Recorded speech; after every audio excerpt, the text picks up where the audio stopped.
Are you tired of the same old sports media? Are you tired of hot takes, arguments, and questions that are just completely off base?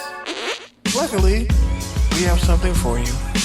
Touchdowns and tangents of the people, for the people, by people who care about the culture and all its concise commentary.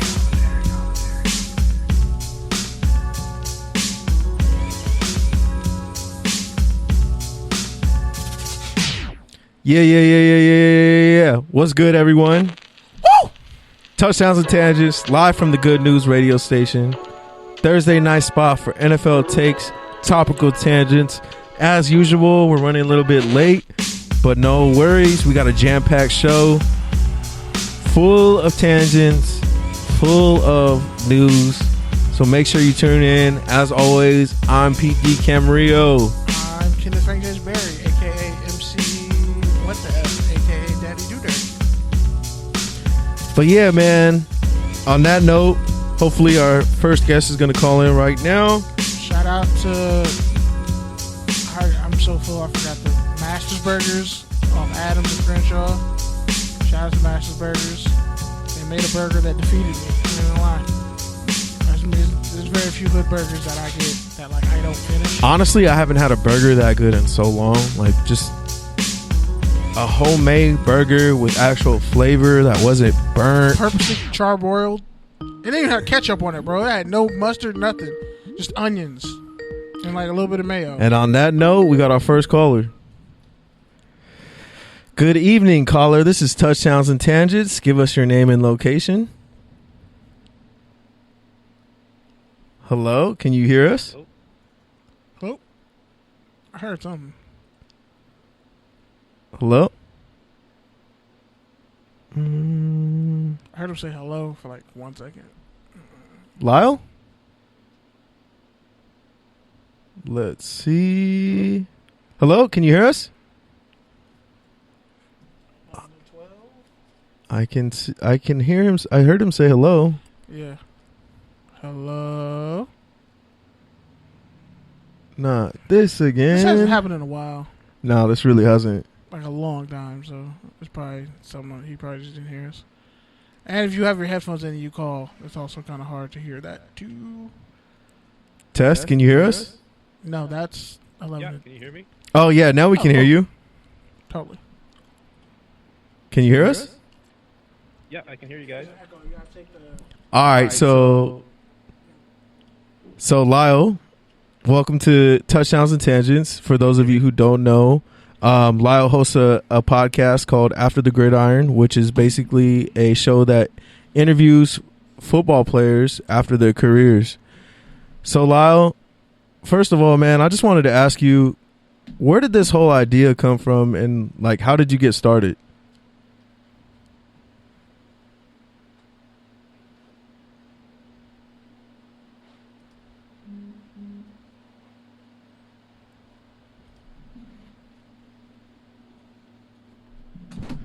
What? How come I could? Can you hear us? Yeah, I can hear you. Okay. How come I can only hear him when I have the echo on? You're not supposed to hear him when the echo's on, that's why you turn it down. All right, go ahead. Sorry, we didn't hear anything you said. You can hear me now? Yeah, now we can hear you. Okay, good. So go ahead. Tell us how you got your podcast started and where the idea came from. Yeah, just kind of out of curiosity and wanting to know what other guys were doing after retirement and how they handled the transition to life after football. And yeah, I know it can be a difficult thing for guys, so I just wanted to get an idea of what guys are doing in the NFL and also CFL where I played, and kind of talk to them and chat with them about life after football for them. And so far, I know you've interviewed, various levels of guys, everyone from, CFL players to Larry Johnson. And so, who's been your favorite interview so far? Like, just to talk to. Oh, that's tough. It's like kind of like asking who's your favorite child. But hey, I've had a lot of great interviews. I loved Larry Johnson was pretty interesting. Thomas Jones was a good one. Getting to know Robert Mathis was nice as well. So been quite a few good ones for the NFL guys, and also some CFL guys, some guys I played with, like Randy Chevrier. He had a great interview talking about how he made the Dallas Cowboys snap off in the locker room, and other great stories like that. So yeah, I've been a lot of great interviews. So as far as This is my co-host Kenny, by the way. yeah. So as far as the type of, obviously you've covered the whole hello? spectrum. Can you hear me? Hello? Can you hear us? Yeah, I can hear you now. Yeah. There's echo. Sorry.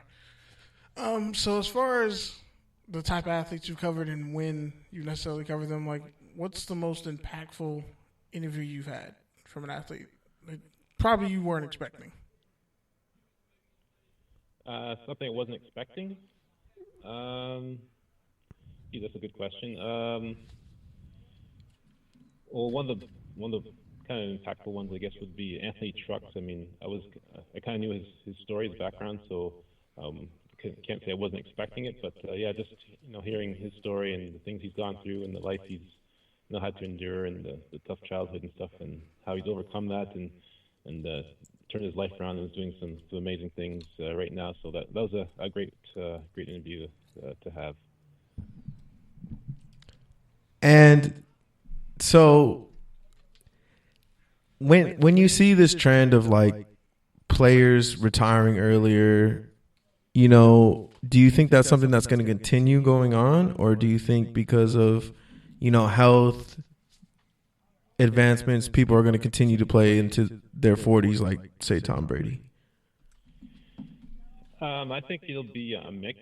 I think there will be more guys that will retire early with all the information there is out there right now in terms of health and stuff like that. Some guys will kind of shy away from wanting to play too long, but I think there'll also be more guys like Tom Brady and Drew Brees who are playing into their 40s, and guys who are extending their careers and playing even longer. So I think there'll be more guys like that as well who can play even longer than the normal career span for football players.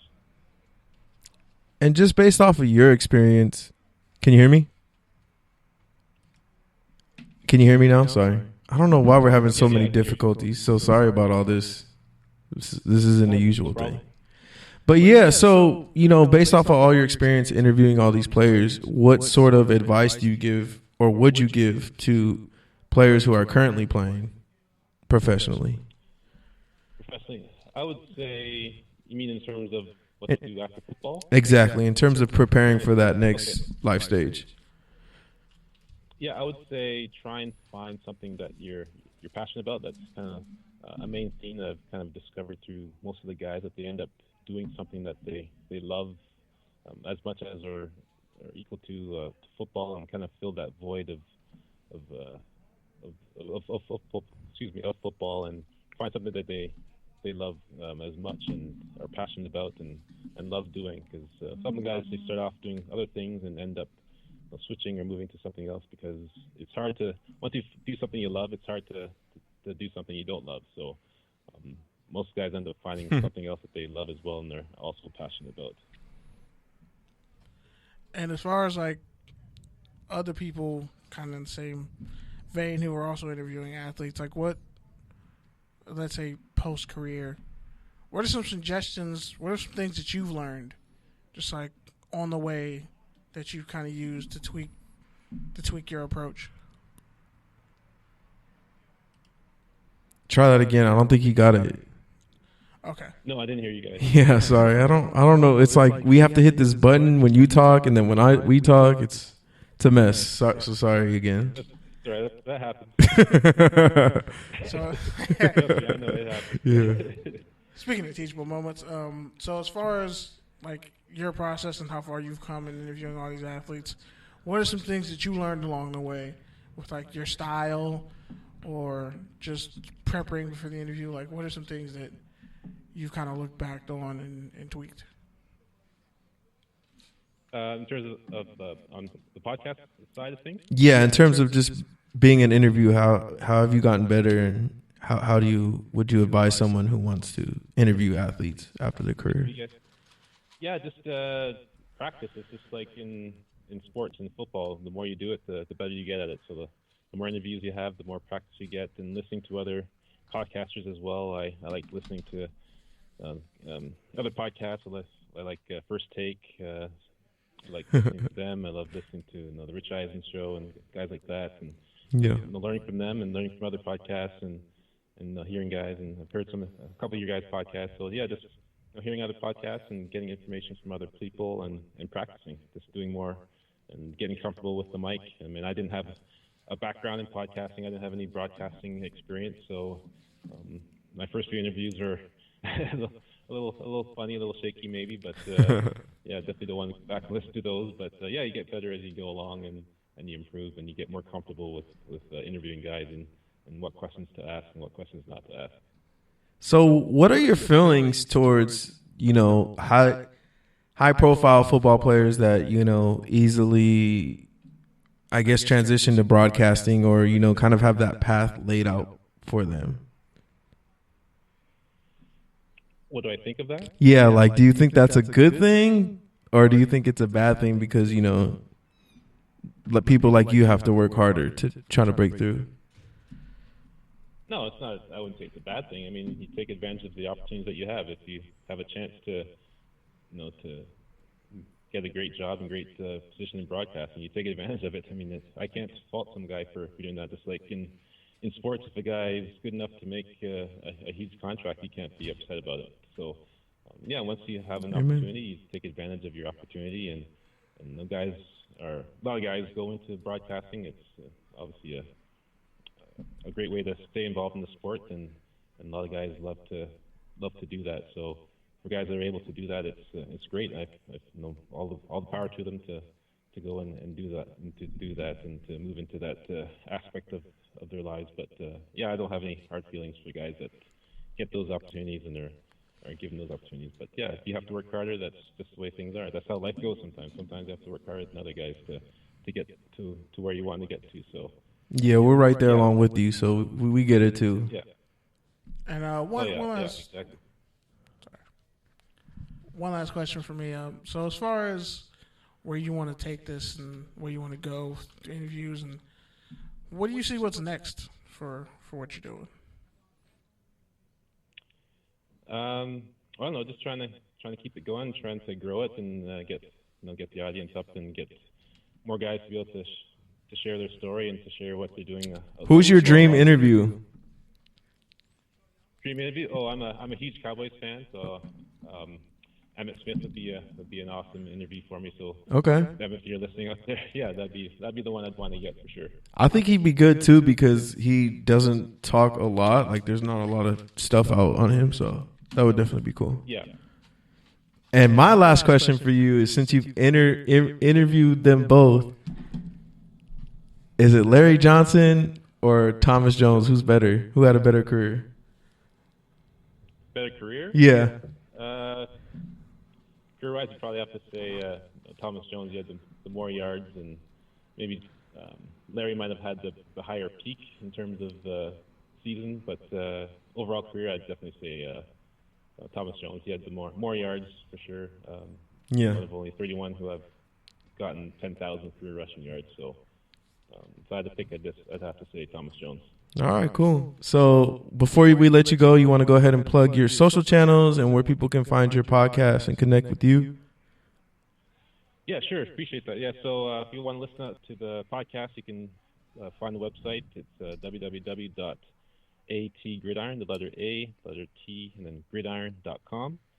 And all the links to the social media you can find those on the website, but you can also check out my Instagram. It's at atgridiron, or Twitter and Facebook, the same thing, atgridiron. And you can find all the information there and all my episodes and stuff I post. And yeah, if you want to get information on who's coming up and stuff like that, you can sign up to the newsletter on my website, and you can get information on upcoming guests and stuff like that. So yeah, hope you guys can listen in. And yeah, it's a great interview. It's a great podcast with some cool stories, like I mentioned some earlier. But yeah, I think it's a great podcast, and definitely sure people enjoy it.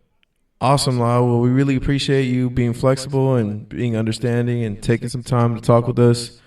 Definitely going to dive into all your episodes. I've only listened to a couple so far, but I really like it. So keep doing what you're doing, man, and keep growing. And thank you for connecting with us. Thanks, man. I appreciate it, and hope you guys the best, and hope you guys continue to grow as well, and then get this your podcast going as well. For sure. We'll be in touch, man. Have a good night. Thank you. All right, thanks. Take care, guys.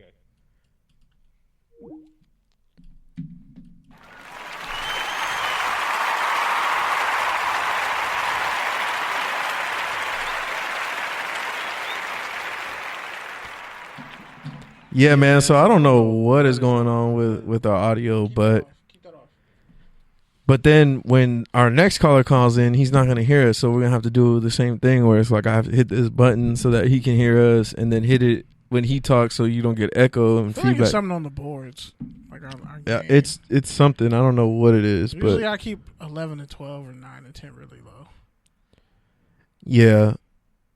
Well, we'll see what happens with the next caller. But that was Lyle from After the Gridiron podcast. He actually reached out to us and wanted to come on, so I wanted to give him a shot because he has a really good concept and he's gotten high level guys. So it's really dope to talk to him. Hopefully he keeps it up. Hopefully he keeps growing. Sweet. Hold on 1 second. And guess who's at the door? I wonder who it is. But yeah, man, on that note, we got a lot of more stuff coming up. We got some tangents, of course, from the debates. We got a Serve running on Stoner Time. What's good, Miss Serve? Hello, I'm on CP time. Which one am I on? But yeah, she gets settled. I think it's time we get to the shits. First of all, Don't say shit right now. oh yeah, after that burger you just had. But yeah, man, I only had like half. the first topic I wanted to talk about, man, and I shared it on Instagram. You being a little bit too loud? Probably. You right. I'm all in the red. But yeah, So, first thing, 40 yards of gold Still coming in the up red. this weekend. We've been talking about it here and there, but it's basically a 40-yard dash in Florida. tournament with NFL talent such as Jacoby Ford, or NFL alumni, I should say, and current NFL talent like Ted Ginn, Marquise Goodwin, Trey Waynes. Jackson from the Panthers, and I know Dante Jackson from the Carolina Panthers. and then there's another one. There's another like two. Well, Kamara was in it, but there's also like. Oh, Kamara's out now? I didn't see him in it. Actually, it said it was. Yeah, It Kamara's was in it. Kamara versus Robbie Anderson. Yeah, there you go. Robbie Those Anderson two. ran like a 4.49. Yeah, he's not that. Kamara Fast like a or good. 4.46. 4.46. No, yeah, almost 1,000 yards. But yeah, man, after having a topic about kind of what's next after football, it's like now we're seeing this contest where Ocho Cinco's essentially the MC, but these guys are all competing for $1 million. A bunch of other guys are like help put it together too. And I think it's dope in Florida that they're doing this. And he said to somebody on Instagram, he said, Can we get Mike Vick in it though? I know Mike said he don't race people anymore because it just tears his hammies every time he does it. ATL. But can we just get one more hammy tear just to see how fast he really He is? might lose that 4.4 pocket though, and then he's just If he's 4.4 at 40 though, 39. I'm sorry. They don't Happy wanna see birthday! Dale. Happy birthday to Mr. Vick. It was his birthday yesterday. Shout out to that man. Shout out to the legend. they don't want to see Dale Green and Herschel Walker. Herschel Walker could probably still run a 4.6. Nah, 4.4. I'm disrespectful. He will beat your ass too. That man's jacked. Yeah, he is. He hasn't aged a day. And he got old man Southern strength. You realize Herschel Walker was Superman in his prime, right?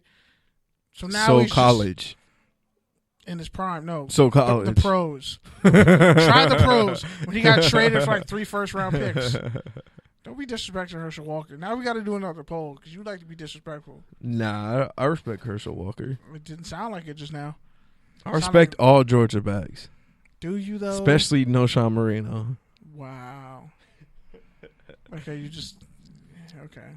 But yeah, man, I put out a poll. And Dale Green is still one of the fastest human beings alive.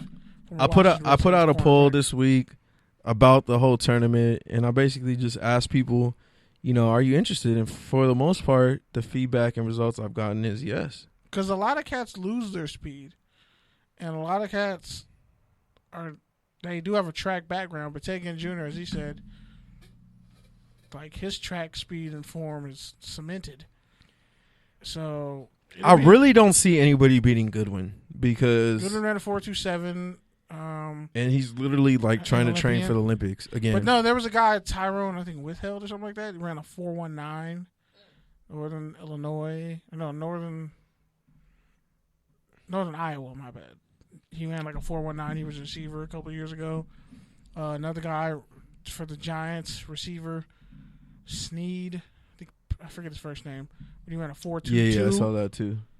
There's guys who run legit deep 4.2. Chris Johnson and Tywan Jones can't get in there though. Chris Johnson still feels like John Ross didn't beat his record, and I don't think he did either, but whatever.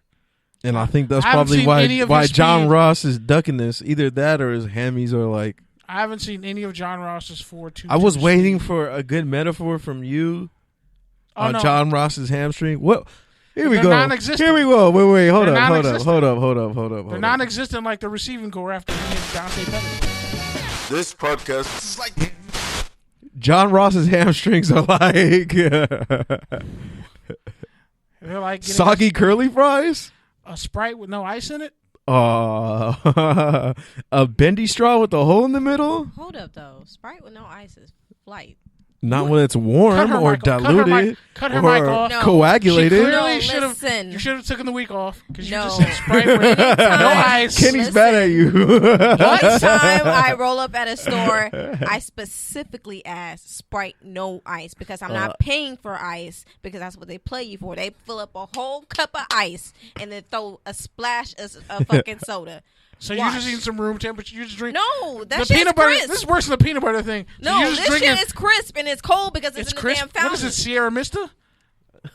I've worked in plenty of places where they have soda machines. Trust me, you want ice. No, okay, well, I don't go to the. If they're warm, then yes, I'm gonna throw. Ask for a bag of ice on the side. I will ask for Pro a tip. water cup on the side, but you're not gonna hear me say Kind of water cup Sprite ice. with a bunch of ice in it because they playing you. You spending $1.89, $2 on just some fucking ice when you can get a water cup of ice. If I'm getting Sprite, I'm getting ice. So if there's a soda machine there, are you just getting I'm Sprite and no Sprite, ice? no ice. Even if it's like a bottomless refill Yep, soda bang machine? for your buck. Bang for your buck. It's going to be you're cold. only going to get Sprite and no ice. Yes, because it's going to be cold. So you walk into a McDonald's, go up to the little soda machine. You just get a Got big your ass cup. That's all like. Sprite. And when you With drink no- it, it's all like. It's We should have Coffee vetted you heavy? better in the pre-interview. days. But I'm yeah, not man. going- Drinking What? Sprite with no ice in it? Speaking of a waste of time, man. So Tyreek Hill. I thought you were going to talk about John Ross's. No, we already shit all over his hamstrings, and we might get green lighted now for it because we actually do live in LA. So I mean, you've been a bust. What you want me to say? You're drafted 9th overall. You've been a bust. and we really did stand for him for a little bit. No, I was like, he's fast, but I'm not taking him. No, you were on the I John wasn't Ross taking him train. ninth. Not at nine. No, nobody was Not taking at him 9, bro. The Nobody Bengals, was taking him 9. Every time the Bengals draft someone at 9, they're cursed. Keith Rivers, 9. How did that work? That's it. Wasn't Peter Warrick the 9th overall pick? Or something Sounds like that? right. Or 7th? It was close. Damn near. Didn't work. Peter Warrick was always that free agent you could sign, and if your team had good chemistry and got good, he'd bump up to like an 84 and be like a legit like X receiver. 3rd receiver. Yeah. That's about it. And he wasn't fast. He just had great agility and speed. Yeah, see, I always had an elite. 86 I speed, bro. always got an elite receiver and a really good tight end, and then just had a whatever two. My second and third receiver were always like whatever. I always needed like fast free agents. So I was that dude who was like for real taking outside linebackers and putting my defense. So you in. dropped. So you would sign James Thrash. Hell no. James Thrash wasn't fast when I was playing Madden. He was fast in Madden. He had a 90, bro. He was never fast. He was fast in Madden. He was not fast in Madden. James Thrash was not fast for the Eagles. Don't lie to yourself. He was. No, he wasn't. I can go. Don't make me. Sir, Google that, please. Google what? Google James Thrash Madden speed rating. But yeah, Tyreek Hill spent 8 hours meeting with the NFL to discuss his situation where no charges were pressed A despite child's arm being broken. and a video of the aftermath, or I'm sorry, an audio of the aftermath. You have glitter on your lip. I just realized that. Glitter on your lip. Yeah, fam had glitter on his Where face. you been? For like 30 Nowhere. minutes, I was like, Been a why is your busy face Wednesday shiny? night for you or Thursday? Nowhere. Mhm. Pause. Why are you looking at my lips like that, bruh? I was in your general direction. I was like, why is this motherfucker's face? Why is your face shiny? Like, this motherfucker has glitter You on his said face. what? James Thrash. Speed. Speed rating on Madden. Yes. But yeah, man. So Come on, sir. why did it take Get so long for Get the? the program, sir. Why is it taking so long? One, for the NFL to do anything, And two, for And two- Serve to get this answer for me? two, why? Yes. I'm kidding. Why do they keep giving Tyreek Hill chances? Because they're not giving anybody else anything. They don't even have it. This is setting a precedent exactly because he was never fast. He was never fast. Todd Pinkston was faster than James Thrash. But anyway, they're setting a new precedent because first it was domestic violence.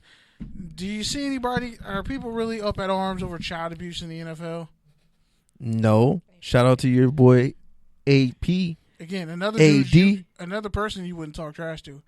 He'll shake your hand. No, hell no. He'll shake your hand and you'll be like, "I quit. I'm sorry. You can have my Yeah, Social hell Security." yeah. He is a man amongst men. Exactly. Like he's the GOAT. And he'll outrun you. For He sure. can tear both his ACLs and still outrun you. For sure. You saw how fast he recovered the first time For sure. and almost broke the single season rushing record. Which, by the way, Derek Burgess holds the single season sack record for the Raiders at 16.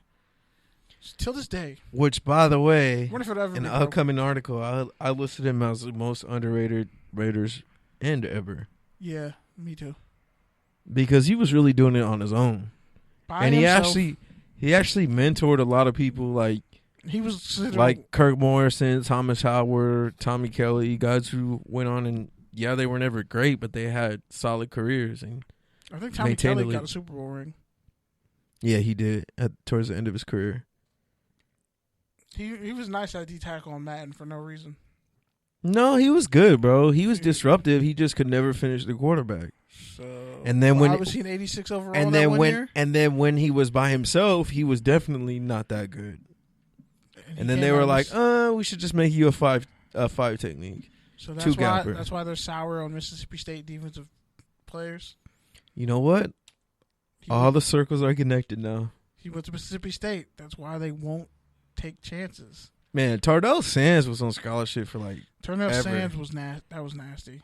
but That's the first person I cut on somehow Madden. he always stayed on the team. First person I cut on Madden. Grant Irons, weak ass. Yeah, Grant Irons was always on the team too, but I think that was special teams related. No, but he had like mad muscle. Like they look, he's out of Notre Dame. His dad was such a great player. And I remember Tom Pop was talking about him in the preseason. I was like, okay, bro, other than the fact that he's like 99 body, 96 muscle on Madden, why did I care about this dude? He's not good. But yeah, Derek Burgess is a great story because he wasn't really much in Philly. And he was Nah, third he round was in pick a out of Ole reserve Miss. role. Yeah. But those Philly D lines in the 2000s were stacked. Yeah, because it was him, Chris Clemens. Chris Clemens had 8 sacks with the Raiders before he went to Philly, and then had 8 more sacks, and then went to Seattle, and the rest is history. But yeah, it's really interesting to get back to the whole Tyreek Hill point. They're trying to set a new precedent for child abuse in the NFL. Now they're going to try to tell you how to deal with your kids. Now domestic violence, because it's so vague and it could be anything involving a family or whatever. They're going to make up new rules. So are as we they going to go. start seeing PSAs now for... We love the kids, so why do you teach them to grow up to play a game? Okay. And brutalize their brain? Remember Right, off air when you were saying that I never say you're right? You're right. James Thrash was never fast. What did I tell you? His highest Madden rating was 89. speed. No, even lower. It was 88? 85. Yeah. Where did you find? Oh, you know what? I Sir? No, I'm lying. This is Donovan McNabb. My bad. Speed. Fake news. Westbrook was fast. Fake news. Thrash was never fast. Pinkston was the fast one. Pigs had like 92 or 91 speed. But yeah, man. Yeah, Outside of that, I'd still been outside arguing. That's hilarious. outside of that, I know you want to talk about the Notre Dame running back at the top of the show, so you can go ahead and get to that. Child abuse, Sierra Wood, former Notre Dame running back, NFL running back,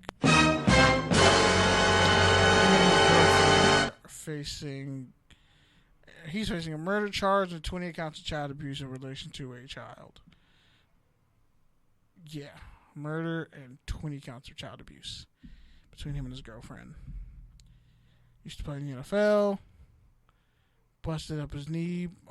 He played for about 3 different teams. And yeah, who knows? I think this might be an even bigger problem than like women being beaten. Children are being beaten. And it's like, how are you gonna hold these players accountable? Like, where does it go after this? Because Tyreek Hill is the only person who's had abuse issues and probably beats their kid. A lot of people probably beat their kids. So if it doesn't get out, no one gets punished. Hold up. According to this article, James Thrash ran a 4.240. Where? Where on Madden was it?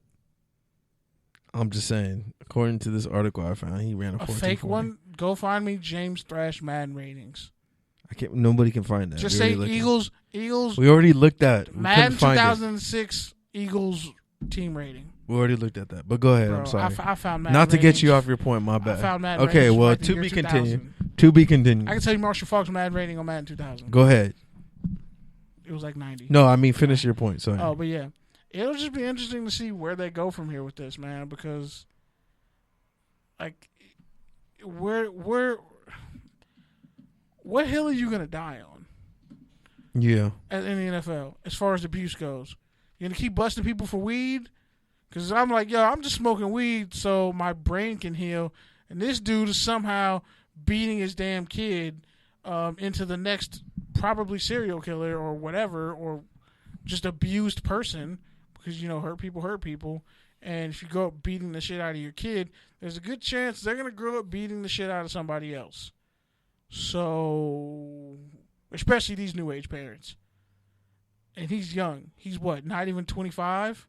26? Yeah. He's young. So it's like, he could play in the league another 10 years if he stays healthy. And the Chiefs need him. They need him. They can't get rid of him. And apparently he's innocent.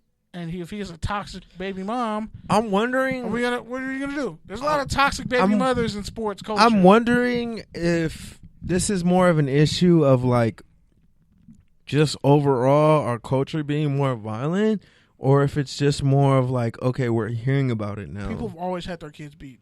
No, I know that, but I'm just saying to the level now that we're seeing it in the NFL to where it's like, I think the NFL's gonna like micromanage. they're it's more than just like, you know, disciplinarian beating them. It's like People have always been beating their kids since the beginning of time. no, I know that, but I'm saying the it's NFL coming to the is next level in the choosing NFL. to police it now, and this is where it becomes slippery slope, because now you're trying to police someone's family.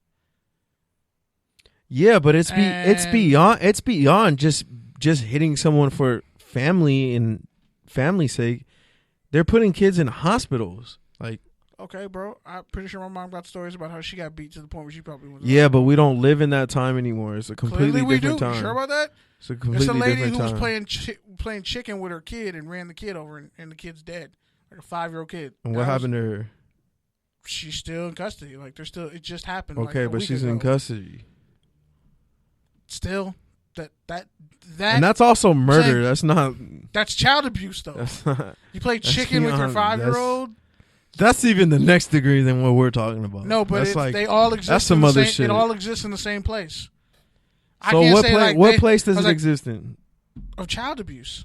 I know, but I'm It just just saying. resulted like, in somebody dying, but it's still child abuse, child endangerment, domestic abuse, all that. Like, so but there's levels to it. yeah, that's what I'm saying. So my issue is, So how what is I'm the NFL saying gonna is, keep policing what this? I'm saying is, have we reached a new level, or is it just that we're hearing more about the level that it's always been there. It's neither. It's now like the NFL's trying to be the moral police and trying to hold people accountable for things in their lives that have nothing to do with football. No, but I'm saying, but it affects football because the NFL's it makes the Shield look bad if you beat your kid. The NFL's been doing that for the past 15 years or whatever. But what I'm saying is now we're hearing about kids getting beat, and we weren't hearing about that before from NFL players. So is it a matter of like they weren't doing it as bad before, or is it a matter of just okay, now it's getting out because we live in a more connected world? It's getting out. I'm telling you, it's just like it's not new. Your parents probably got the. We're not talking about my parents. We're not talking about my parents' parents. We're not talking about regular people. We're not talking they about are regular everybody. People, though. They just we're not talking about everybody players. though. I'm talking specifically about NFL players. You realize football players are people too. They have no, but families, I'm talking about specifically NFL players. We're seeing a trend now of like they're being punished for everything. This happening, and this didn't happen before. I think it also not only for NFL players, but for all athletes. But I have seen a big difference in the past years of how we're focusing on the conduct of NFL players beyond the field. So I definitely feel like it's. But I get what you guys are saying, and I'm not arguing with it. What I'm saying like is you're just arguing in a circle. What I'm saying is though, because I'm talking about specifically in this context, I'm talking specifically about beating a child to the point to where they have to go to a hospital. I'm talking specifically in the audience of NFL players. I'm not talking athletes in general. I'm talking about NFL. NFL play. You didn't hear me. I said NFL players. Even though all specifically NFL players, yes, this is because now we're in a time of the media where we're holding everybody accountable. So I feel like the NFL players are falling in that category as well. So I do believe that. Huh? Oh, sorry. I do believe that they are just they're now putting them accountable now. Like, so I guess just he's right and you're right. You guys are both right. Like, it was happening before. Usually the case, but it's really just like they're over punishing and overcompensating for the accountability that they're trying to put on people. When it's like it's already too late. Like. It's already everything's compromised as far as how you're enforcing these rules, and now you're trying to make them up as you go. It's like Vic with the dog fighting; like they just kept giving more punishment. I get what you're saying, but I'm not talking about like specifically the NFL's punishment. I'm just saying specifically like the punishment. We're hearing about the action that's actually happening. More so than we were 10 years ago. I think worse stuff was probably happening 10 years ago. And that's what I'm asking you. That's literally what I'm asking you. And that's literally what I've been saying. So is it an issue of we just don't know, or is it an issue of like, okay, I've been saying, it's getting beat more. Like kids are getting beat more. Been like there. NFL players are beating their kids more. Like, everyone beats their kids though. That's what I'm saying. Here's my question to you. It's what do you mean who knows? Like I'm saying it's getting out more. Like, we're getting the audio, we're getting the police reports now, like these things are getting out more, or is it just that more people are covering it now and more people are looking into that angle of who players are outside of the field? I get what you're saying. It's the time and speed of social media. That's what I'm saying. Yeah, 20 years in the 90s, if we got our ass beat in a grocery store, no one's finding out about it. That's what I'm saying. And I feel like also too, because like I was saying, the way we are today, even like. I know you're talking about specifically NFL, but I'm just going to bring, for example, like our whole presidency thing. Like, we want more evidence in, like, our criminal system now with, like, police brutality. We have to, like, now we have to argue evidence because social media and technology, everybody thinks, oh, well, that audio can be fake. This is fake. So I feel like now anything, like, they're just putting anything out to show, like, yo, this is happening. So... in other words, I just feel like because of the social media now, it's just like you're saying, it's just more prevalent and it's more in our face rather than 10 years ago where it's just mainly magazine and people don't really pick up the magazine or really watch TV. I think it's a combination of what everybody's saying. It's like, yeah, this always happened. But it's also like, okay, now there's more media looking into it.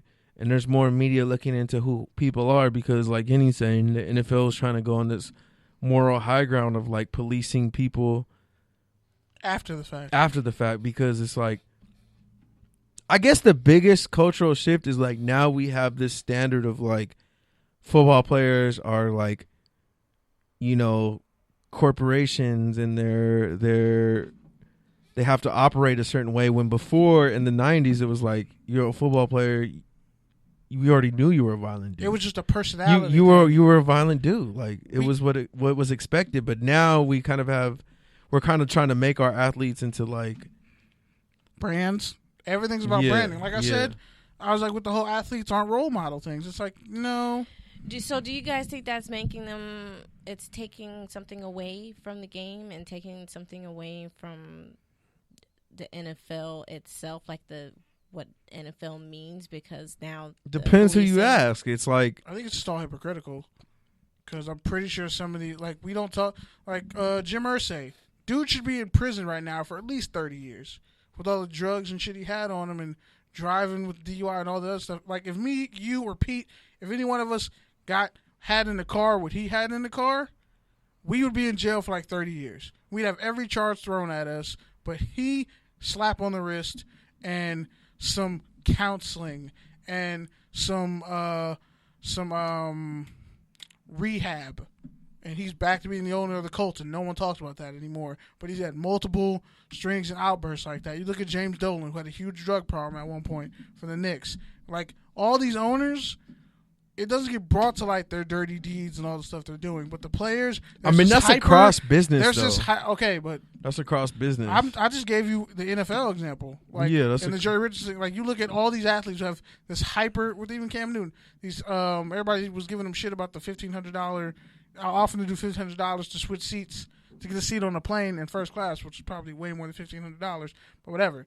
Like, we have this harsh spotlight, this burning. Why was spotlight. Cam Newton in coach? Is the best question. Well, it wasn't the coach. I don't think it was the coach. No, he was in coach. Well, they probably overbooked his flight. You know how to play. That's why I hate airplanes, because they probably overbooked his flight. By the way, but can you imagine 6'5" Cam Newton in those little ass coach seats? $1,500. I was like, $1,500. I might take it.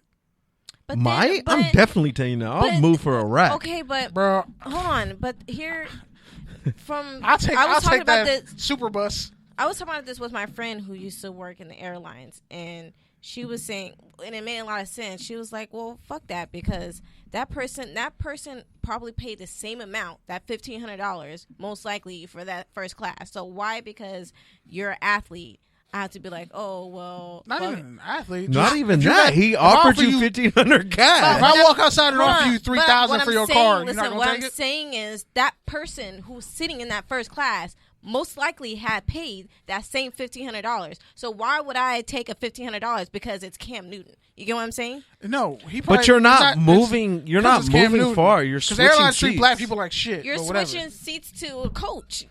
No, they're both in coach. He just wanted to sit in the window or the aisle seat to have more room. Again, they probably paid the same amount. So why would I want to move my spot? Because I think it's only because I'm giving you 2 racks. Like, but $1,500. Like, you're not. What I'm saying is he probably still paid that same amount. I mean, but so what's that difference? What I'm saying though is they're in the same aisle. If I have a bag of chips, everyone not at once. You know, or I'm in the bus. We're paying for in the metro, right? I paid $1.75 to sit on the seat. You pay for $1.75 to sit on the seat. You not pregnant. You not disabled. But you sitting here telling me, oh, I'll give you $1.75, or I'll give you $2 to sit on the seat. For the record, I hate when people do that to me on the bus. I did the same damn thing. So why would I get up?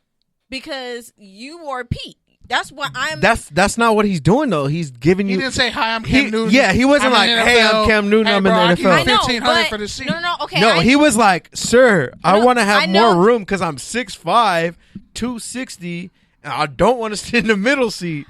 So will you just move one seat over?" He was trying to say for $1,500. Maybe Cam Newton didn't do that, but I feel like the media and everyone was like, seats on a flight home. Again, I feel like.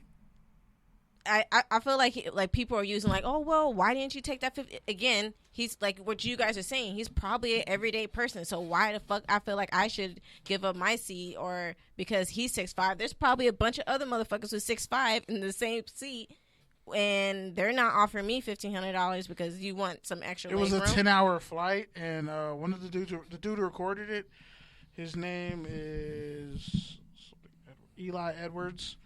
The video got about 4.5 million Like, I know views. he shrugged it off, but it's still kind of like for me, how the people are playing it out. They're like, "Oh, you should just took it." Nah, I would have just said like, "Nah." He's the dude Edwards who recorded. He was a former Colorado State defensive end, and he ran into Cam at the ticking counter, and he recognized him. Newton missed his initial fight. He missed his initial flight. And again, it was a connection through Dallas, so it was a 10-hour flight on a dude his size, and he offered $1,500 to get the exit row seat, the aisle seat, pretty much. And it actually wasn't first class. He was so Coach. it was regular. It was coach. They were economy. both in coach. Economy. Nah, Yeah, man. I so- wouldn't give up that 50. I wouldn't give him my seat. I'm sorry. He walked back to his Because seat. I probably also traveling and doing work. I get that he's 6'5" and he's in this position where he needs that leg room, but who the fuck knows what I've been doing all fucking week, and why would I want to give up my seat for somebody else? Because again, I feel like that he has that title. Oh, he's Cam Newton. He's 6'5". He's an athlete. It's Somebody not gave him because this. of that though. That's So not- let me ask you though. By the way, If shout out I to gave you whoever's in the chat room. $200 an hour to sit somewhere completely safe, For but 10 a hours. little bit more uncomfortable than you were, you wouldn't do it. If you know I'm taller than you, got longer legs than you, and I need No, to no, lift fuck this, all that. No, fuck Okay, all that. alright, fine, I'm just fine, saying, if I gave you $200 an hour for 10 hours to sit a little bit more uncomfortable, you're already considering it. You would do it. No, I actually wouldn't. So if someone's like, "Hey, here's $200 to do what you're already doing, just a little bit more uncomfortable," you wouldn't do it. No. What if a pregnant woman walked up to you and asked? If she was pregnant, yes. If there is a certain disability, like you're old or whatever, but if you just Okay, so fuck all that. What if it was a pregnant athlete? No, fuck all that. and Fuck all they that. didn't have to be pregnant. But if you're just a regular person, Fuck all that. you. Why is it Fuck matter? you. Fuck all that. You would wait. Hold up. You would do it for free for a disabled or a pregnant person. Yes. But you wouldn't do it for 2 racks. No. For a dude who's 6'5" and almost Yeah, 3 times your nah, size, man. and actually, No. That's foolish. The I'll aisle take that seat- 2 racks and have Hey, a bro. good ass vacation. Hey, bro, thank That's you for what that the fuck I would $1,500. do. I hope you sleep nice. I ain't want no Nah, autographs. fuck all that. Can I If get a he's- picture real quick though? When he said 1,500, I would have been like, "I'll do it. I'll do it for 2. I'll do it for 2,500." Why are you going up in price? You could have just said 3. Because you are what you negotiate, like you always say. That's true, but I would have just said, "Yo, I need 2. I do it for 2.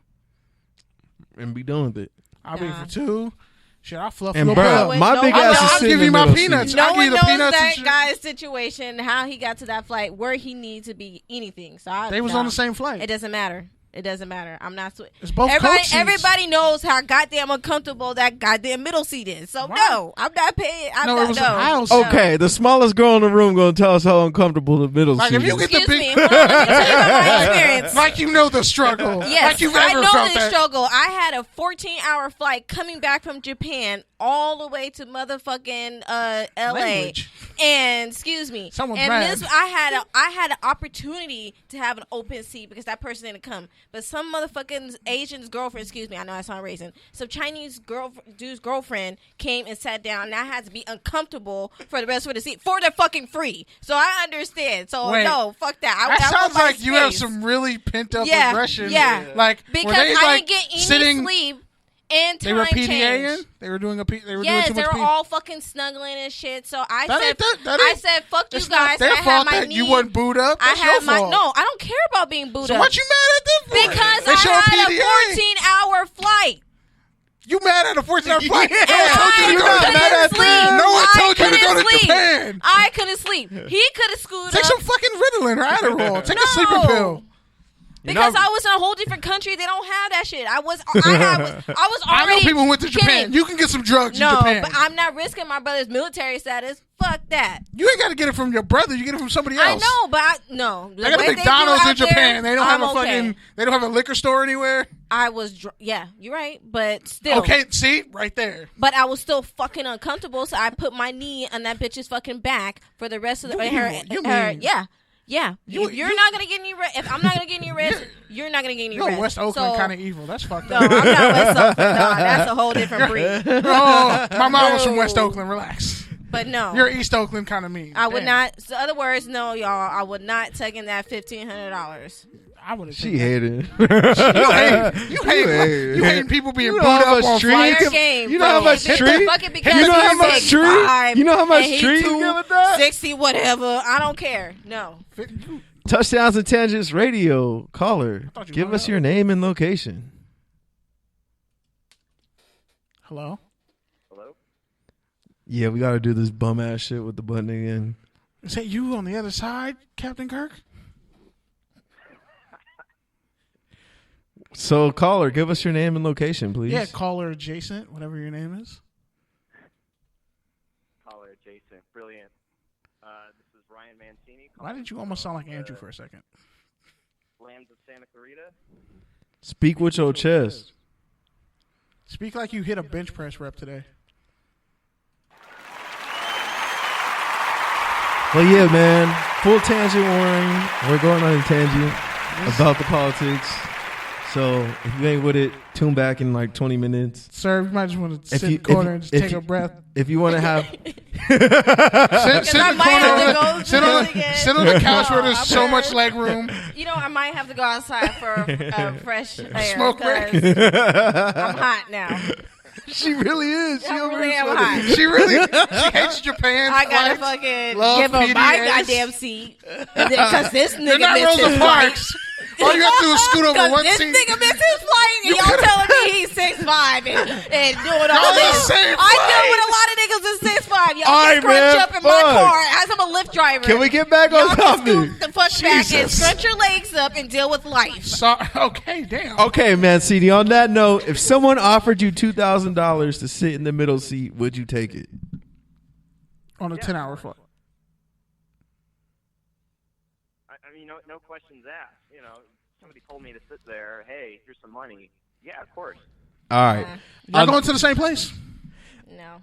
On that note, let's get to it. We don't have a lot of time. So you're our resident political correspondent. The Sundial lineage lives on. I feel like, yeah. Journalist. Tales from the third rail. We definitely need a drop for you. So, man, give it to us. What was your takeaway from the two debates, which, by the way, you called? They were actually a circus. So props to you. Andy Serkis? Thank you. Well, I guess first things first, most obvious is Rest in peace, Uncle Phil. Kamala Harris is the obvious front runner as of tonight. Wow, hot take.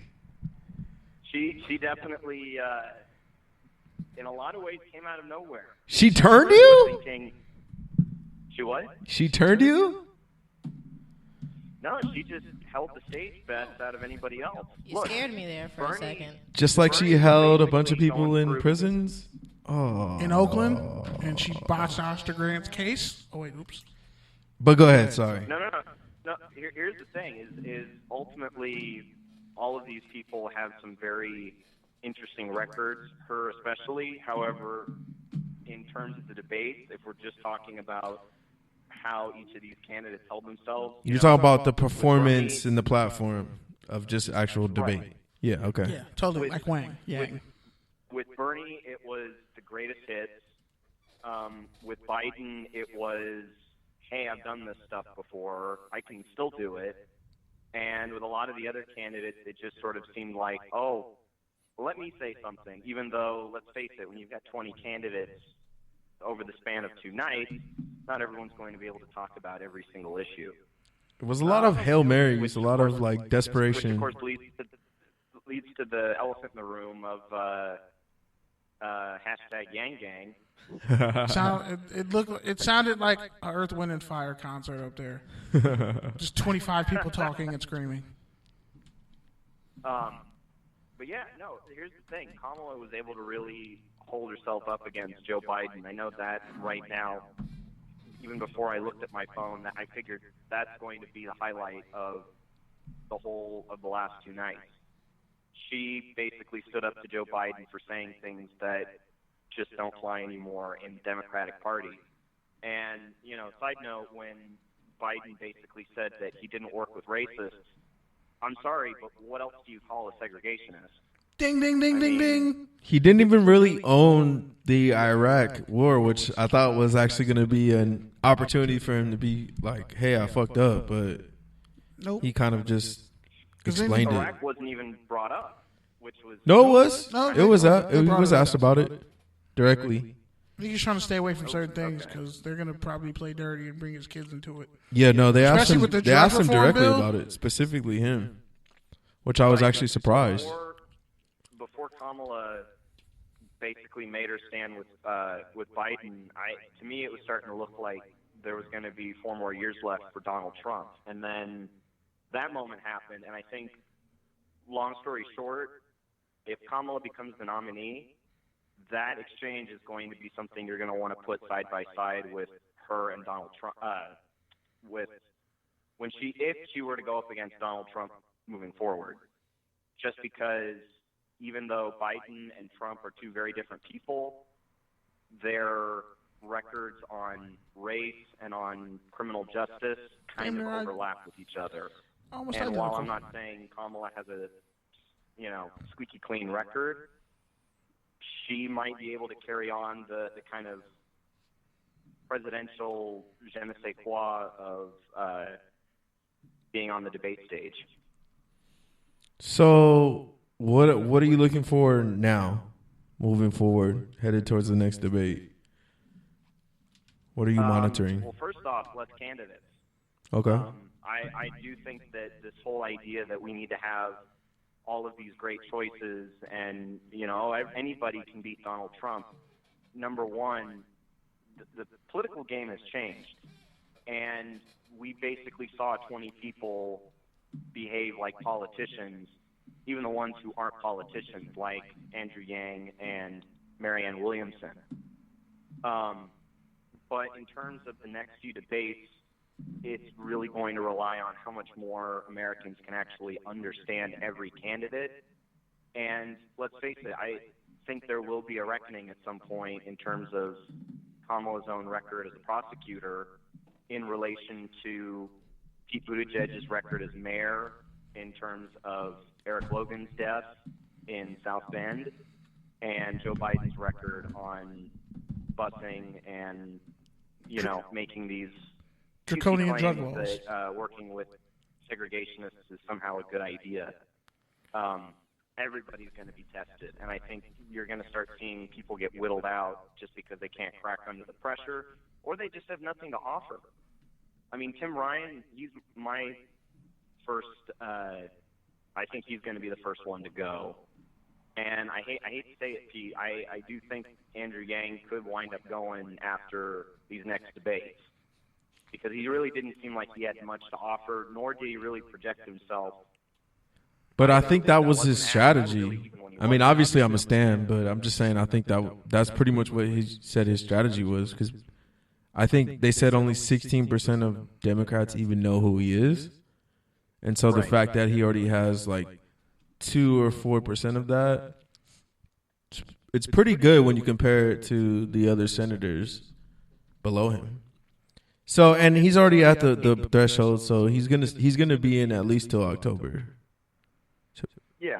So, but I think the other thing you got to remember with him and even with Marianne Williamson is they fit into the same vein that Donald Trump fit in 2016 and 2015, in that they're oddities, they're outsiders, and that's something that Democratic voters are curious about.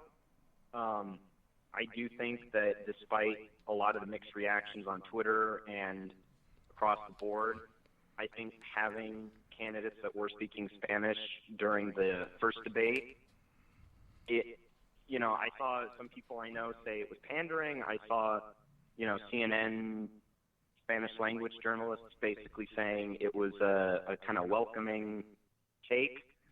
You know what? It's refreshing, and at the same time, it's just the way that the political game works now, where you're going up against a president who probably doesn't even know how to say hello in Spanish. So, I do think that it's going to be very whittled down. You're going to see a lot more candidates try to make their case and then ultimately realize, you know what, it's not worth it. And we see where it goes.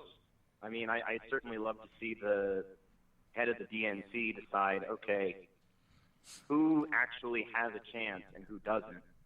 And right now it looks like the opposite, especially given the fact that there's now, I think, 25 candidates. I think we've since gotten one more just in the last week, not even the last week, the last like 3 days. So, yeah, it was interesting overall. I think the first debate was certainly very quiet. Warren was clearly the front runner initially, and I think to some degree Beto kind of took away some of that thunder, and even Julian Castro to some degree, although I would like to ask Julian Castro on the topic of family separation, given that he was the HUD secretary under Obama, why he did not know that special law that was on the books during the Obama years, why he didn't try and contribute to rescinding that law so that we wouldn't have what we're seeing now on the border since, you know, when Jeff Sessions was Attorney General and now under Bill Barr in terms of family separation. So again, this goes back to, Kenny mentioned earlier, the point of reputation and records a la Kamala Harris, and I think that's something that Castro, it should have been brought to Castro's attention during that first debate. And the second debate was fireworks, just as I kept predicting. So speaking of more fireworks than you'd see at the 4th of July. So with all the fireworks and just the guy listened to some of the debate from today, and what I noticed were like the same issues were being kicked around. Everybody was ranting and giving a little tangent on it, but very few solutions were actually being brought about. So I'm going to take it back to something I posed before, because you have an incumbent president, an incumbent candidate, who's the president, who's Donald Trump, and already pretty much has the full backing of the Republican Party. And then you have, like, just an all-star team, an alternate team of all these Democratic candidates who have all these different ways they want to do things. And you look at the Democratic Party and you ask, well, what is your mission statement? Like, because technically the country is a corporation in Vermont. You can Google it. America's a corporation, but whatever. You look at any corporation in business law, and they have Articles of Confederation, things that they stand for, things of what they're going to do, things that they abide by. And you look at the Democratic Party after these two debates, and you ask yourself, what do you guys collectively stand for? Right. But what solutions do you see coming? And truth be told, I look at Biden, and his numbers have pretty much gone down since he said he was going to, run for president. And you look at all the candidates, Yang is a popular candidate, at least for being an outsider. I ask you, even with all this, even with all the debates and everything, what are at least 3 core values or principles or goals that the Democratic Party should actually have locked down before they even think about prepping someone to be candidate of the party? Right. Well, I think that the one issue that Democrats themselves and Democratic voters have all rallied behind, that a lot of these candidates somehow have not, has been the whole subject of Medicare for all. Yeah. I think that is something that, looking back at the last 20 years historically, you had Obamacare being passed in, I believe it was in 2010, and if we're talking about how this party is going to somehow progress and progressive politics, then this idea of Medicare for all, this idea that it's a right for every human being to have access to health care, that is the next step. That would be one of those 3 components. Another major component is trying to basically readjust our whole criminal justice system especially how it relates to mass incarceration and also how it manages several other issues, including, equal pay for men and women in the workplace, as well as trying to maintain sort of some degree of civility in terms of giving LGBTQ people all the rights the unalienable rights that they have fought for and so hardly deserve. So I think And reparations for black people. hardly hard fought. That's the second element. The third element is a lot of these guys need to really get together and figure out what they're going to do in terms of climate change. And I think that you have one party that's basically abdicated and said, we just don't care. We don't care about the science. We don't care about the facts. We just care about special interest groups. And Democrats, here's the thing. I mentioned this last time I was on the show, there was a rumored debate that was going to be circled around climate change. But the fact of the matter is that in the news business, talking about climate change is kind of a ratings killer. And so as much as the news media may not always want to cover it, that still doesn't make it an important issue, and that still makes it an important issue in Democratic politics. But the irony of that is the debate took place in Florida, where climate change is actually a daily local news story because they're experiencing it every single day. And Florida should really have their education system, whatever. But there's a sort of the way that you kind of get all of those things together. I've been reading Bernie Sanders' recent book, Where We Go From Here, and he opens up with talking about in 2016 when he decided to basically step away from his campaign and help Hillary Clinton win the general. He, according to Bernie, he worked closely with Hillary and her campaign in terms of, and the Democratic Party, the DNC, to make an official party platform that was going to appeal not just to the middle of the road liberal voters that like Hillary, but also the progressive left that looked at Bernie Sanders' revolution and thought this needs to be the way to go. And that way you basically had largely what Sanders wanted, which was a coalition of ideas with the Democratic Party. And of course, the flip side was the Republicans basically saying, let's be nice to Russia because, then that campaign was actually trying to seek out information from Russian officials or Russian contacts. That's a whole different discussion. So ultimately, that's where, unfortunately, to get to the meat of it, the unfortunate thing is that the actual moment that you're going to see a consensus with the party will be in 2024 during the convention, because that'll be when you'll have the one solitary candidate, although there could be multiple candidates there, and then it ultimately boils down to a state vote. And then from there, you figure out what the platform is, and then basically you're strapped down to that until the general election. And, anything obviously can change between the convention and the election, but, the party has a lot of soul searching to do between now and the convention. And I think they really do need to figure out what exactly they want to do, because there were a lot of these candidates these last few nights that really were just all over the place. And I felt like, just to add what you're saying, like that's the illustration that we're getting with 25 candidates and 20 people debates is like they really are all over the place, and they really are trying to figure out what their agenda is and what their mission statement is. And it signifies that the party is very divided, Well, everyone's losing their shit. We're all losing our shit. Look at where we're at in our dime. It's like, how did we get here? I'm not losing my shit. I'm perfectly calm. Debatable. But yeah, Mancini, final notes on the debate. Final notes, I think they were all certainly well worth watching. I do think that,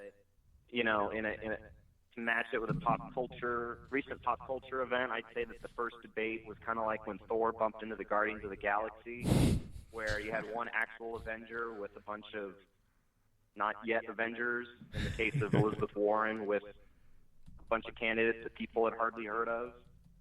So is she Gamora? Is she gonna get? You don't even like superhero movies. Is she gonna Gamora? Is she gonna get everybody killed? Because technically, Gamora got everybody killed. Anyway, well, and then the second debate was more or less, like I said, the fireworks that everyone was anticipating. And you had the heavy hitters, and then you had a few people that were amateurs. And the amateurs either didn't get enough of what they wanted to say, or they decided to just kind of sit back and sweat rather than assert themselves and actually make a name for themselves in the debate. So it'll certainly be fascinating, and once again, I'm just most curious to see who the hell is actually going to finally say, all right, it was all well and good, but I'm done. All right, Mancini, on that note, we thank you for taking some time to share all this information with us. It was great stuff. You have a good night, sir. We'll talk to you soon. You got it. And shout out to Andrew Martinez on that scoop today. Yes, sir. The Boston Bomber Brief at Andrew Martinez. And you're at? I am at Mancini RA on Twitter. Yes, sir. Follow him for all your Santa Clarita news. And political political commentary. Peace. And Star Wars stuff. Yeah, man. So lots to unpack there, but you know, it's an important topical tangent that we have to go on sometimes because let's be real, no other NFL football sports show are going into it. So they're not even going to try to do it. At least we are impartial about it. But hey, except Pete, he's getting payola from Yang. I know it. I'm gonna audit your bitch ass. Watch. Yeah, man. I mean, yeah, there's no doubt about it. I'm definitely on the Yang gang. So you're an intern. You're trying to get a fellowship. I see it. Hey, Sir, man. look, I want to say something. I'll just believe in people who believe in the little people. So. Oh, great campaign slogan. No, the gate. That sounds like some shit you wrote. That's not even his campaign slogan. Boilerplate is that? That's not even his boilerplate. He has way more creative boilerplates than that. But I'm not going to promote them because this isn't the platform for that. Good. So you can go to my Twitter handle at Pete Certified, where I got plenty of Yang propaganda in which you can engage with. And paraphernalia. All right, cool. Political paraphernalia. Not yet, man. I'm not impressed enough with this debate to go out and buy merch. So, but like I said, man, the most important thing is he didn't dead himself. So, all right, next up, we got your college football spot, which is really important this week. So, I want to get to that before we get to the other stuff, which we probably won't get to. Yeah, we'll probably just speed that. We'll speed into that, whatever. But this part is huge. College football news. So Mark Emmert, head of NCAA, pretty much said that, or threatened, that if California schools, they'll be banned from the NCAA title games and any titles if a bill in California passes that would give collegiate athletes the right to benefit from their names and likeness. I am totally in support of that bill. It should totally pass. I think every state should do it to where every person now, but the state of California, it is legal for an athlete to benefit from their name financially. So when it comes to... Wait, can you break that down for the less NFL literate people like me? Okay, so Mark Emmert is the head of college football, NCAA. California State Assembly, they're attempting to pass... Wait, is NCAA just football or is it all sports? All sports, all right. Okay. Yeah, okay. They're a billion-dollar Yeah, because industry. there's Division 1, 2, 3. Yeah. And then all sports, yeah. Okay. So the California State Assembly, they're attempting to pass a bill that would allow collegiate athletes within the state to receive compensation for usage of their likeness, name, or image. The NCAA president, Mark Emmert, implied that schools within the state will be banned from NCAA competition if the bill becomes law. So he's saying if this becomes the law in the state of California, any California team would be banned from the national championship game, their division, like the Pac-12, whatever, all those games, Mountain West, whatever. They will be banned from being in those games, which technically is probably going to trigger a huge mega lawsuit that will go all the way to the Supreme Court, because you cannot, as NCAA, you don't have the right to retroactively overstep your bounds and say, "Oh, we're going to retaliate against you because of a state law." Like, this is going to be bigger than when Texas was starting their own network, Longhorn Network, and they were in the Big 12. They're still in the Big 12, but when they were like starting it, and there was no Big 12 network really, and Texas had their own network, and Texas was going to get all the billions of dollars of TV revenue and ad revenue just off Texas Longhorns network, and other schools like not TCU, they weren't in the Big 12 at the time, but like Oklahoma State, Oklahoma, they weren't necessarily big enough to do that. That was a huge fight, and then now you have all the Big 12 networks, the Pac-12, American Alliance Conference networks. By the way, UConn voted, the UConn board of directors, they voted to leave the American Alliance Conference for football. So UConn Huskies are going back to the Big East to play football. So you're saying that if any of these Californian collegiate athletes are financially benefiting from their name, they are the team that they represent for, they're going to be banned from any championship. I'm sorry if I'm like lost or if I completely misheard what you said, but I'm trying to figure out like what's. Yeah, so pretty much, I'll give some more details. But Republican Jeff Stone directly articulated the potential NCAA response to the bill's passage, noting it will be in direct conflict with NCAA policies on compensation. Pretty much, NCAA policies, only we can make money off your name. Athletes can't make money off their name and likeness. And this bill is in direct conflict with that. It's already passed the Senate, the California Senate, and it just needs approval from the Assembly's Arts, Entertainment, Sports, Tourism, and Internet Media Committee. And if that bill survives the hearing, it would go into the Higher Education Committee, and then it would be passed. It would have to pass by July 11th for it to go into effect this year. And Emmert wants it to be postponed in the committees, even though it already passed, and the resolution would go in effect until 2023. So pretty much, he just wants time to find a way to screw athletes over in California out of not being able to make money off their likeness. That's fucked up. When it could be a state law at very soon, and it could pass this year. So the way I understand it is basically the state senate created a committee to look into this, and now they've come forward with the bill, and basically the NCAA guy who you mentioned is like the devil. If you run forward with this bill, we're going to ban all your teams from postseason play. California, USC, Stanford, Cal, the whole Pac-12 pretty much. UCLA. And then from there, they were like, well, we're still going to do this bill. And essentially what the bill is it would protect the NCAA from banning schools for accepting payment on their likeness.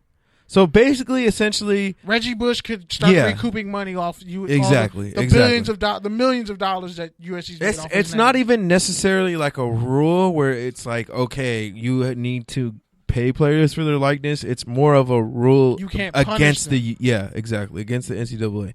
But further, there's also a bipartisan bill in Congress right now that would allow collegiate athletes across the nation to make money off their likeness. Because nobody knows the real purpose of the NCAA. They just collect money and are doing a bunch of nefarious shit.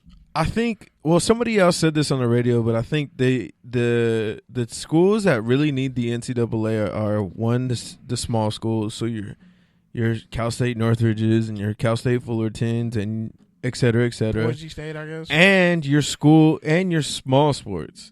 So, but in terms of Stanford football, USC football, they Private don't need. endowments. They have booster clubs that could fund not only their And season, that's exactly why but break off other people for Other playing sports. there. And that's exactly why For walking he's that picket line. retaliated, because he's like, yo, that's all my money. Exactly. And y'all are trying to cut me off for my money. And But that's rather- the whole thing, though, is because rather those me getting teams. a whole pie, now you want me to get a slice. He got a Well, raise. the whole thing is it will be unregulated. He the won't whole be able thing to is touch like, them. yeah, we're talking about big money sports like basketball and football, but between Stanford, Cal, USC, Oh, there's a and Berkeley, lot they're of winning money. championships across the board UCLA in water too. polo, swimming, like Yeah. golf, etc. Like tennis. those are four of the top schools, like in banners across the board, UCLA not has- just the money making sports. UCLA has the most banners, if I'm not mistaken. So, and I know it hurts you to say that, but the point bit. is, and this is something that I've come across. This is going to happen. It's just a matter of when, right? So, if the NCAA is smart, I thought the Ed O'Bannon lawsuit. Was if the crazy. NCAA is smart, they should get in front of this and just let it happen so that they can somewhat manage it or work out a way to where the other small schools In other don't get states. screwed. Because look, like I said, if this shit does happen, Stanford and USC are going to be okay, but all the Cal States are going to get fucked. So if the NCAA actually does care about those small school sports, which is like the reason they exist, they need to figure this shit out because it's going to happen. I don't think so. I think they might even be better off. Imagine if you could be a 5-star recruit going to San Diego and get paid. Rather Where than- are you going to get money from though? And because Well, you're you a can state get money school, off your likeness. because you're a state school, you can only take gifts a certain amount of certain ways. There's all types of there's a lot red of tape. There's a lot of under the There's way a lot tables. of red tape. A lot of under the way tables. There's a you lot get of red money. tape. But if But it's what a- I'm if saying it's a is- state law in the entire state of California that you cannot punish me for getting money off my likeness. But what I'm saying There's is, plenty of accounts. I can get a business account. I can get a personal account. but what I'm saying is, where's that money going to come from? Advertisements, anything.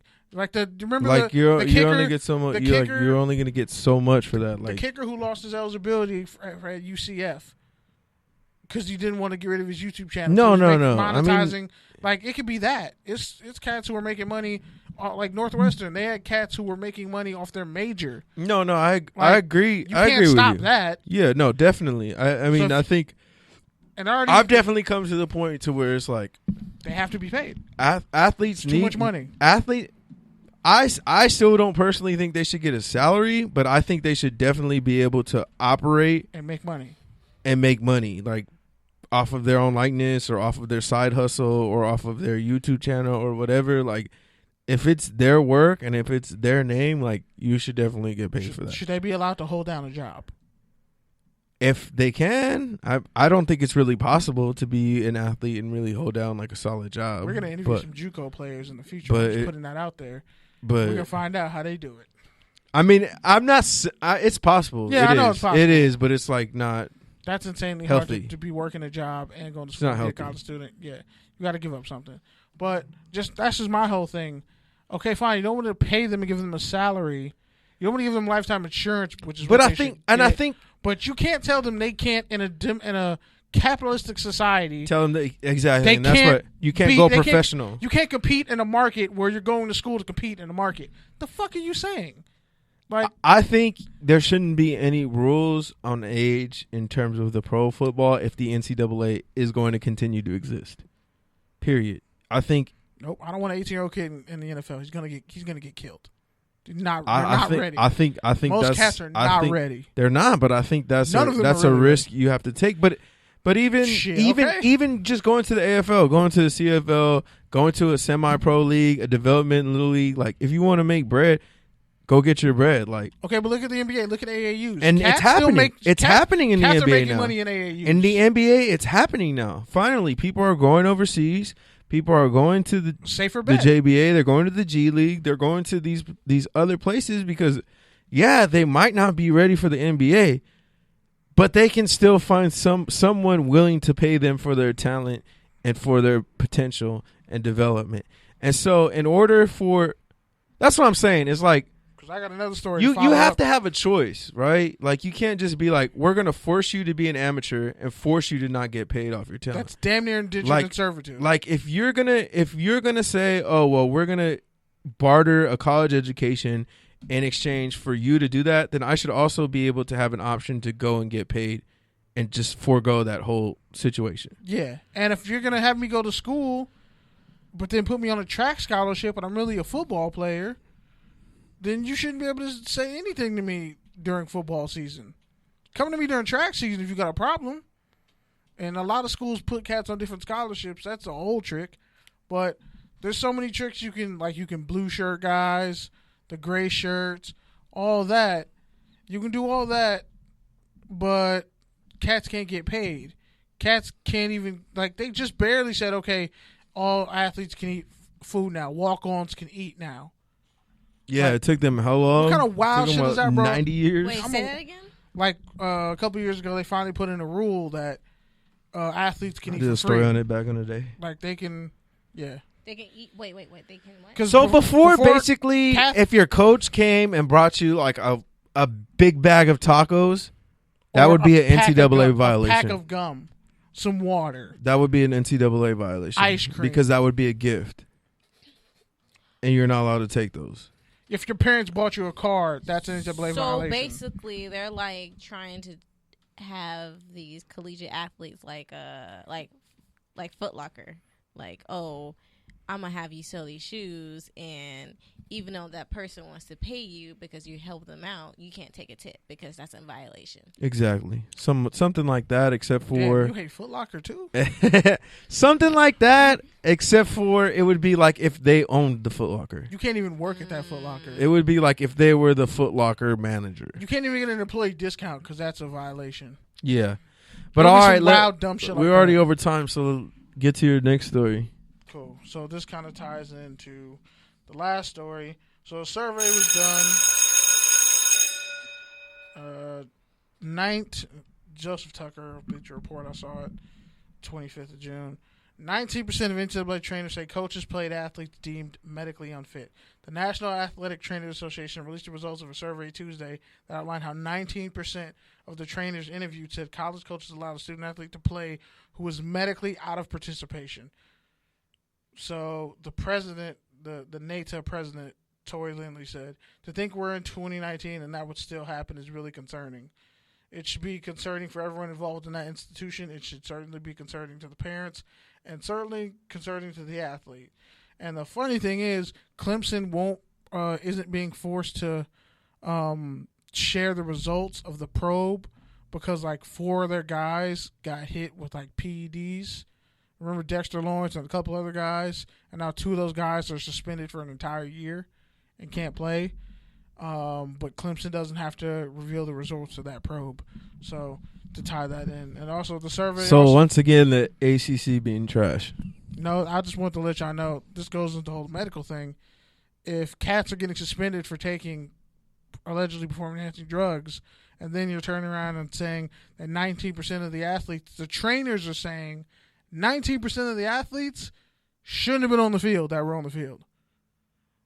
That's crazy. But yeah, according to the survey, about 36%. I don't think that's what they're saying. I think 19% of the trainers are saying that coaches played players.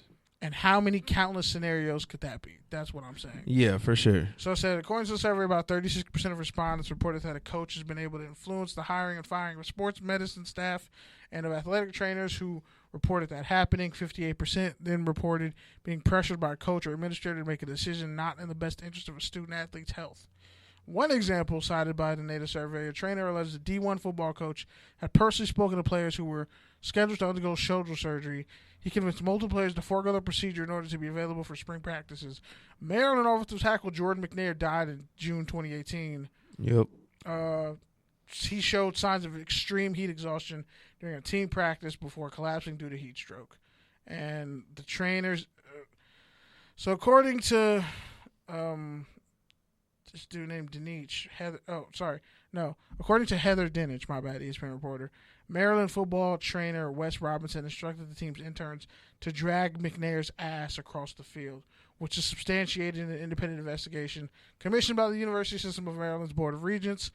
A Garden City Community College football player died shortly after the team's first summer. Yeah, I read about that too. Yeah. Following an autopsy, a medical examiner determined exertional heat stroke to be the cause of death. And the reports on that were like different. Like some of the coaches said he like pretty much was fine during the workout and just like walked off afterwards, and then they just found him. And then other people said he was like harassed the whole time and struggled through the workout, and like they knew he was like took off to cool down and nobody checked on him or anything until it was like he was already past the point of like. And as someone who's played football, I've seen in situations where cats got pushed a little hard. One dude had asthma, and he was just like, "Fuck y'all, I'm not running." And I was like, "Wait, you have asthma? Oh, bro, I would go sit down." I'd be like, "Y'all can all kiss my ass because if I get out here and die, ain't none of you, my mom's coming for all of your throats." But yeah, man, we all know those situations. So final thoughts on on the whole. The bottom line is this goes into the narrative that this is.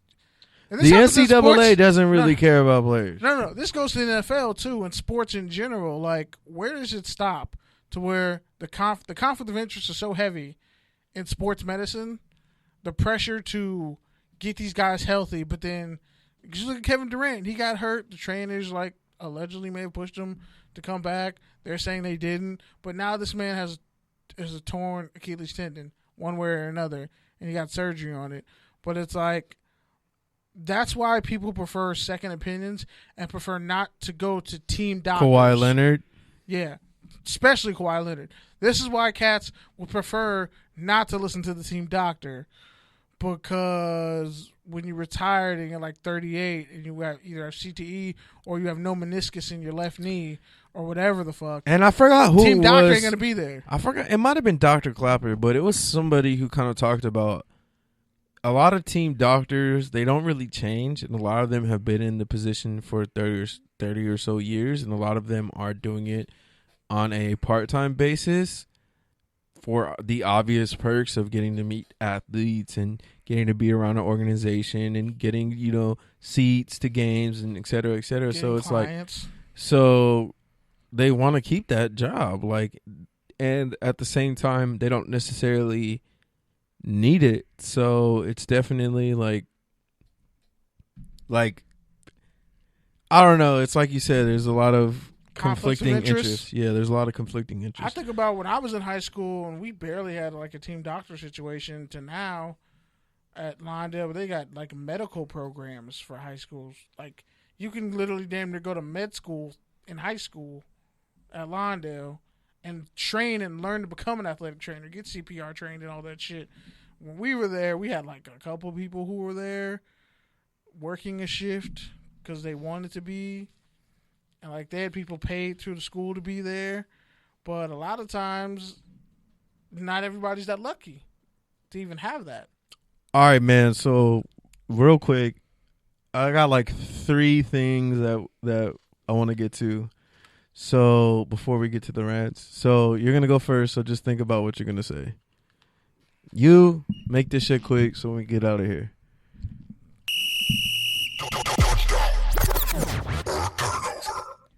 All right, man. First up, we got the Panthers on Amazon's All or Nothing. Is that a touchdown or is that a turnover? Turnover.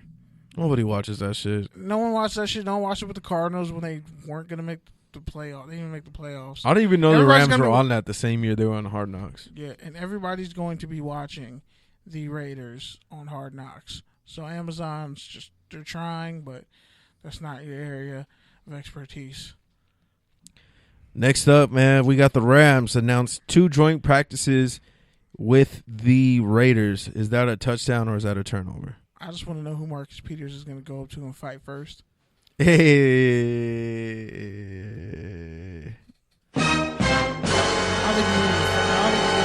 It's going to be Joyner.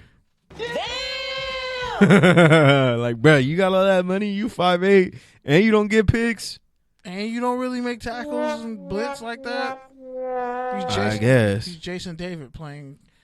Man, I'm going to say it's a turnover because I was saying this off air, but the Rams are really trying to clout chase Raiders fans, and they're probably going to try to convert those fans to Rams fans when they move to Vegas. Because when you think about it, Guilty as charged. there's a lot of Raiders fans already in LA. A. B. Raiders fans hate 49ers fans. With the So passion. when the Raiders Hate. when the Raiders leave the Hatred. Bay, they're not going to be 49ers fans regardless. Fuck the entire city of San Francisco. They So already said the it. Rams are seeing this opportunity and they're like, yeah, why not? Next up, Got more Raiders jerseys at Chargers games anyway. on that same note, we have a Jeff Fisher sighting. But yeah, one thing Jeff Fisher does know, it's relocating franchises. He How was to lose big games.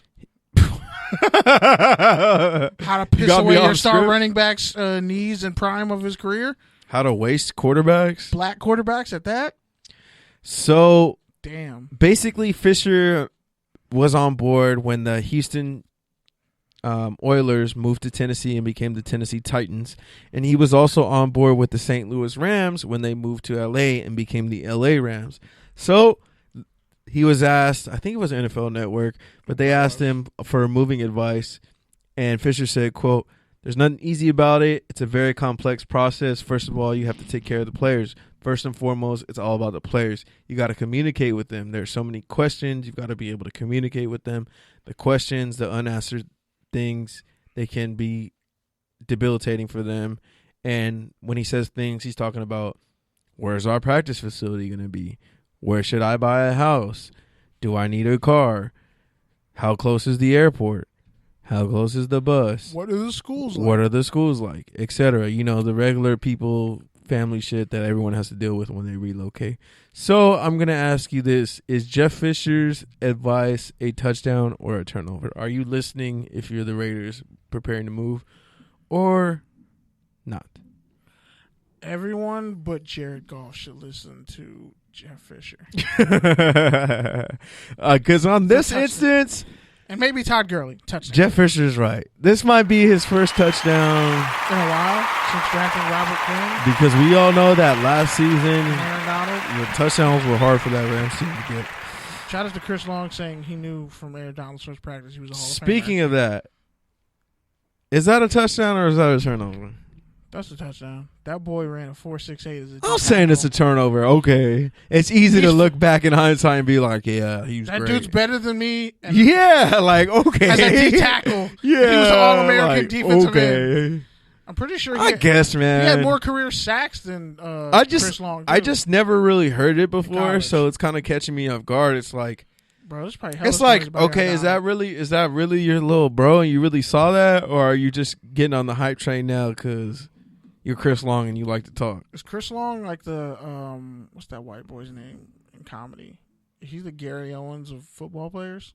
I don't know who that is. Wow, never mind. You know who Gary Owens is, Serve? Yeah, see, Serve knows. She got that. All right, and that's it for me. Before we close up to the rants, though, just want to shout out. I want to shout out KJ Wright. Last year he spent $75K to put wells in Kenya, and now this year he's going to Kenya again to follow up, because it's not just only about giving your money; it's also about giving your time and your effort. So shout out to him. That's my good news for the week. You had your own good news, so if you want to share that. Did I? I don't remember. What was it? Shaq Lawson. Oh, yeah, Shaq Lawson is paying for the funeral costs of an 11-year-old girl that was killed in South Carolina. Slain 11-year-old girl, innocent child. It's great when people do stuff like that, pay for the families, but it's just really sad that the child is gone. It never gets easier, like hearing that. Sadly, we hear it every day, and never gets easier. A lot of, I would like to hear more stories about athletes who are actually giving back to where they're from, because they're out there, but we choose to latch on to very negative stories in the media, and I think it's for a specific reason, but whatever.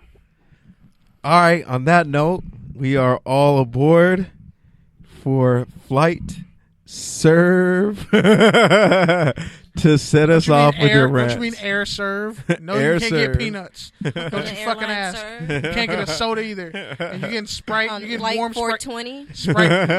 Sprite. Yeah, some dry ass weed with some. No, actually, The some really salt- good No, weed. we only smoke loud. The no salt mint. plane. Loud weed. Loud You weed. may with- have to work with a gram and a half, you know, each because we're Get you on a- the budget because I don't have enough to give everybody eights on the plane. free hash and. But apparently yeah, it's her time. a warm-ass can of soda. So, thank you guys, the listeners out there, for, you know, putting up with me, my little comments. I'm still learning, and it's cool being on this podcast. Like I said last week, thank you guys. Shout out to you guys for still keeping me on and still liking me. And yeah, I'm surprised you guys didn't kick me out. I'm still waiting for you guys to give me that text like, yeah. So we might need to stop this because we don't know where this is going. So I'm waiting for that. Just kidding. I love you guys.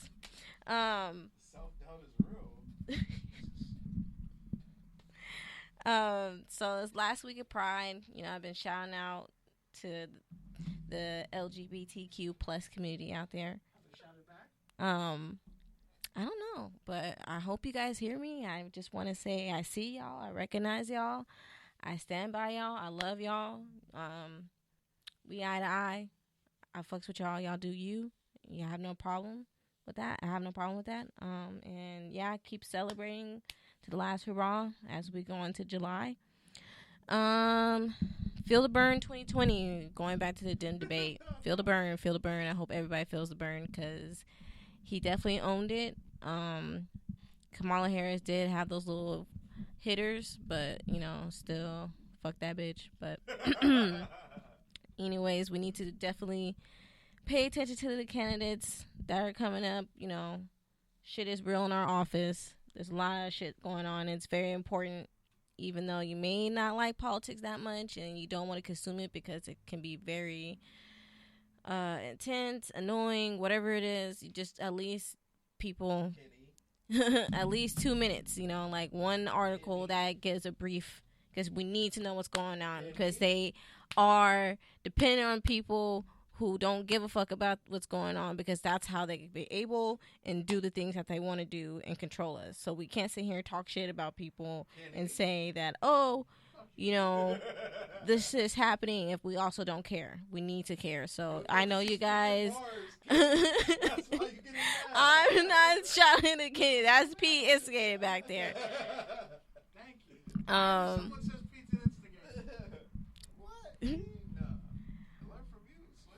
No, it's true though. It's important because, you know, like the shit that's been going on, especially with climate change and everything, it's important. It's our future. So we definitely need to focus and worry about the candidates that are worried about those things too. You know, not the people that are just like, let's get Trump out of office because that's what everybody wants. We need to focus not on just that, but the more important issues that people are trying to brush under the rug.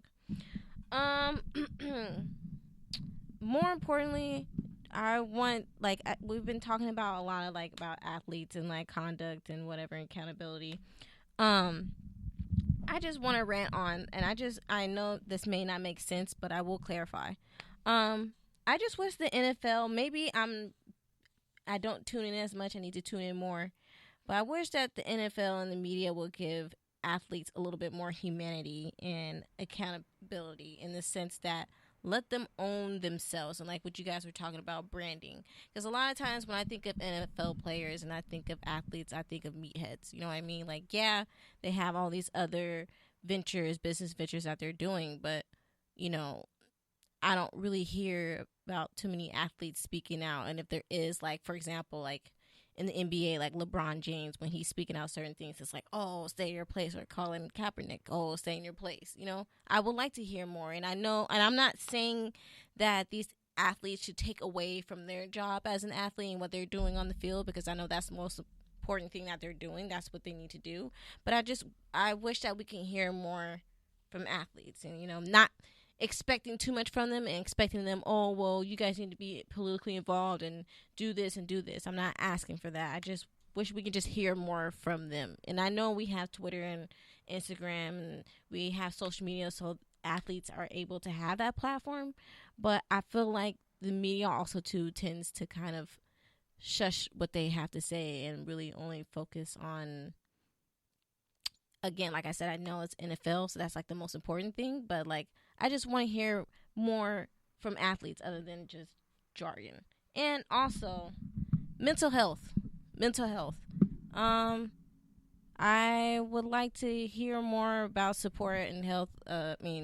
Support of mental health with the athletes too. Like again, what you guys are talking about with the NCAA and them and how they're pushing their bodies and making them do all this shit just to make money off of them. I think we really need to focus on the health of athletes, and I really don't think we pay attention to that. I think we just see them as bodies that are there to make money for these people and for entertainment. And I wish we would be able to do that, and with people not thinking that we're trying to feminize or trying to be super emotional and make these athletes like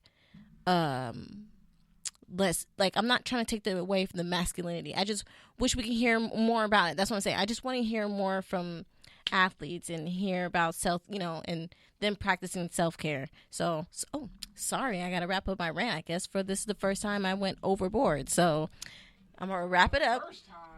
First time. Oh no, Kenny, don't talk. Do not talk, Kenny.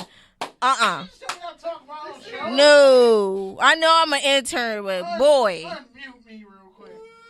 So, yes, I just want to bring awareness to the mental health. I see y'all. I recognize y'all.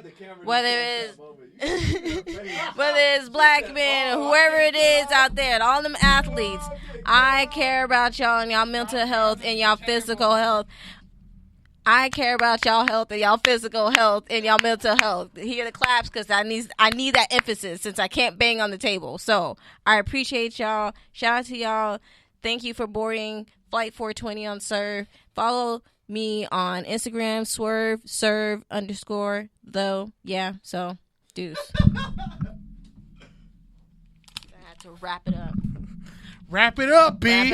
Wrap it up. Safe sex, guys. Wrap it up, though. Damn, somebody doesn't like the curtain call. All I'm saying is, she took like 10 minutes to let us know like how to put seatbelts on. That's all I was saying on your flight.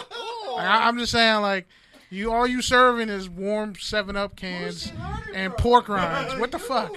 Or pork belly. Like, how you gonna just serve warm Sprite in a can? The Sprite even coming? I've never seen a Sprite in a can. I wouldn't drink warm Sprite in a can. bottle. We talking about when we go to the restaurant and we go to McDonald's and we ask for a Sprite. Sprite, no ice. Period. So you just gonna get Sprite? Sprite, no ice. Soda, in no public? Ice. We're not paying for ice. We're paying for soda, y'all.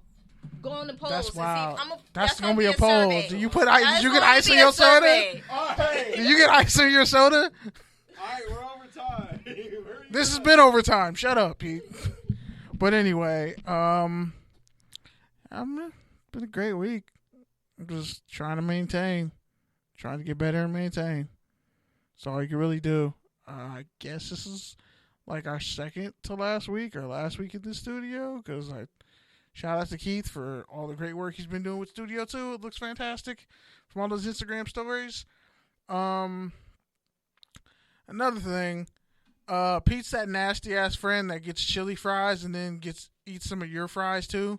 Like, how you gonna be a fat ass and get chili fries and then eat regular fries? Like, you already had chili fries, my guy. Like, what is wrong with you? Okay, bro, Who raised you? 4 of your fries. No. I'm talking in general, because you've done it. You've done it before. You've done it before, and that's my problem. Like, one day we're gonna get down to everybody's food felonies, since niggas want to jump all over on me. But y'all here. We can go to food court. We can go to food court any day of the week, bro. Any day of the week. Cause I'm serious. Some of y'all out here doing wild shit with food, and I just want to know. Like, I just wanted to come to the light, because I don't like the only one. You can tell a lot about a person by what they put in their mouth. That's all I'm saying. Pause. That's not really. That's what she said. I mean, I guess I came from a woman, so that's probably what she said. But anyway, damn. I forgot what else was on the rundown. But I'm forgetting my point too. I'm mad now. Thanks, guys. Thank you for making me forget my point. But anyway, when it comes to this whole politics thing, just know if people aren't willing to speak up for you publicly and do things for you as a group, they're probably never going to do anything for you. And if you don't make them, then nothing's going to happen on your behalf. So you take that however you want to take that and apply history to it, and I'm just leave that alone. Cut the check. Anyway, I'm out. Wow, I'm low-key proud. Okay, here we go, Pete. Can he stay true to the platform? I'm shocked. I always stay true to the platform. Watch him go the longest. Watch. Yeah. Honestly, though. Longer than that vein is. Oh, okay. So now we're playing Gain Up on Pete, huh? That's what's good. All right. Yep. Gang, but gang, yeah, gang. all I got to say is this, man. Your hairline fucked up? When it comes to technology. Why is my mic still on? I'm talking mad shit. When it comes to technology, you old heads got to shut the fuck up and listen. Because guess what? Get it off your heart, Pete. These mediums, these platforms were designed for me, not you. I came up with this shit. Ooh. Bruh, I was on Neopets at 8, MySpace at 10, Facebook at 12, Twitter at 14. You're learning this shit backwards. I grew up in a connected world. You did not. I understand this data shit. I understand AI. I understand algorithms. You learn adjacently. You learn secondhand. You read reports. I experienced this shit. The only people who know more about this shit than me are the people who developed it. Bitch ass nigga. So you 40-year-old white men, you old head, you old middle manager, VP having ass are exactly the reason why millennials hate corporate America. They're exactly the reason why Generation Y hates institutions, hates meritocracy. They're the reason why Uber exists. They're the reason why the Uber of everything exists. And they're the reason why our political system is in such a disarray that we don't even know what the fuck our political agendas are anymore. It's just about who has the most clout. So the point is, when it comes to technology, just know your place, man. And I'll know my place when it comes to archaic reports and people skills and professional development and all those old ass man-to-man conversations in the urinal and all those corporate walks for 15 minutes in the 2:00 hour. Like, I get it.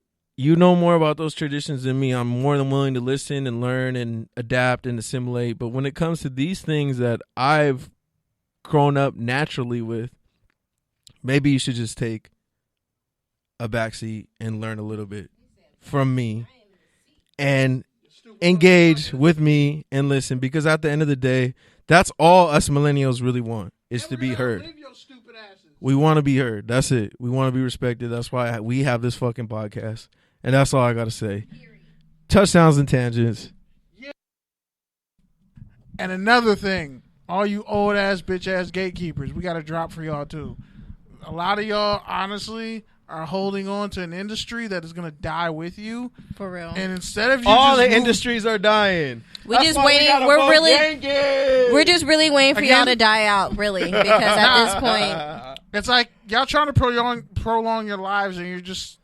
That's why I feel like the baby boomers really turned their back on us, because everything's gone to shit. Y'all turn into dust. Let it go. Like, all right, man. Well, we're honest, overtime. Let's get out of here. Touchdowns and tangents. TDs_tangents. Ozo Grande, hit me. If you Swerve dare. serve.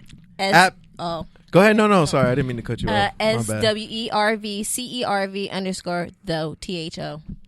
And I'm at Pete Certified. As a group, we are at TDs_tangents. You can find us on Instagram and Twitter and Facebook or Tumblr. But those are just our side bitches. Tampico is this? First off, it's not. I just realized. Bye, y'all. That's gonna be a drop. That's gonna be a drop. I'm gonna go back and edit that. That's just gonna be a drop. It's Tampico first. It's Tampico first off.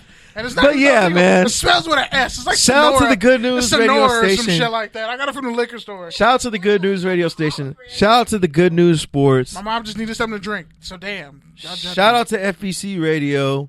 Shout out to X Squad affiliates. Shout out to Tom Pico. Shout out to Let's give me After the superpowers in high Gridiron, school. Lyle for joining us. Shout out to Ryan Mancini for joining us. She just wanted one. Get out there. If you don't know about the candidates, if you don't know about the Democrats, then learn. Learn what- even if you support Trump, you should still be reading should that probably- well, they and probably know are. what is going on. Just learn what benign But neglect yeah. is. You said Trump port kiss the blackest part of my ass. All right. On that note, That's actually like a Trump. have a good night, y'all, and be Never mind. safe. Yeah. Wow.